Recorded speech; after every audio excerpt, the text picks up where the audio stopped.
5 को हमारे पास सूचना आई भी, एक डेड बॉडी जो एक बुजुर्ग महिला है करीब 65 साल की, उसकी पड़ी है, जिस पर मौका मुआयना किया। इसमें 13 तारीख को FIR दर्ज की। उसमें जो घटना है वो देखने से 12 और 13 की मध्य रात्रि की लग रही थी, जिसमें बुजुर्ग महिला को उसका मुंह पूरा बांध के स्ट्रेंगुलेट किया गया और गले पे भी कट लगाया गया और उसको पूरा खाट के साथ बांध के बहुत ही बुरे तरीके से उसकी मर्डर किया गया था। घटना के बाद FIR दर्ज होने के बाद टीमों का गठन किया गया, अलग अलग टीमों का।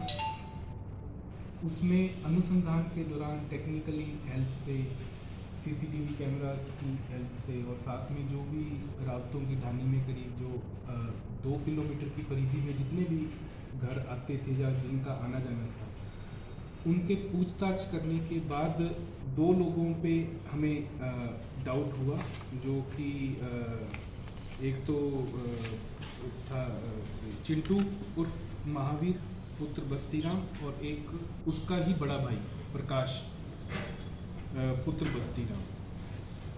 उन पे डाउट हुआ और कुछ उनके खिलाफ एविडेंस भी थे, तो उनको जब दस्तयाब किया और सघन उनसे पूछताछ की तो उन्होंने अपना जुर्म कबूल किया। इस घटना में टोटल 4 लोग थे, 2 तो ये भाई चिंटू उर्फ महावीर पुत्र बस्तीराम और एक प्रकाश पुत्र बस्तीराम, और 2 नाबालिग लड़के थे, इनके दोस्त ही थे इनके साथ। घटना का शुरू इस हिसाब से होती है। ये जो मृतका थी वो अकेली थी, निसंतान थी। इसके हस्बैंड की 2020 में कोरोना में डेथ हो गई थी, उसके बाद से ये अकेली थी। इसके पाते जो ज़मीन आती थी उसमें से करीब इसने 6-7 बीघा ज़मीन बेची थी। तो लोगों को ये पता था भी इसके पास करीब 30 लाख के करीब पैसा आया हुआ है, और उस पैसे को कुछ इसने अपने पति के इलाज के उसमें यूज़ कर लिया, बाकी पैसा इसके स्वयं के पास था।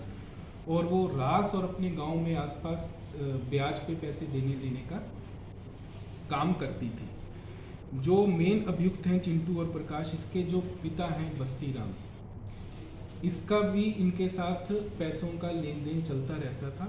और करीब आज से 5-6 महीने 7 महीने पहले करीब 1.5 लाख रुपया ये महिला इससे मांगती भी थी, जो इसने बाद में चुका दिया था। अभी 15-20 दिन पहले बस्तीराम ने एक ट्रैक्टर था जो कि इसने किस्तों पे लिया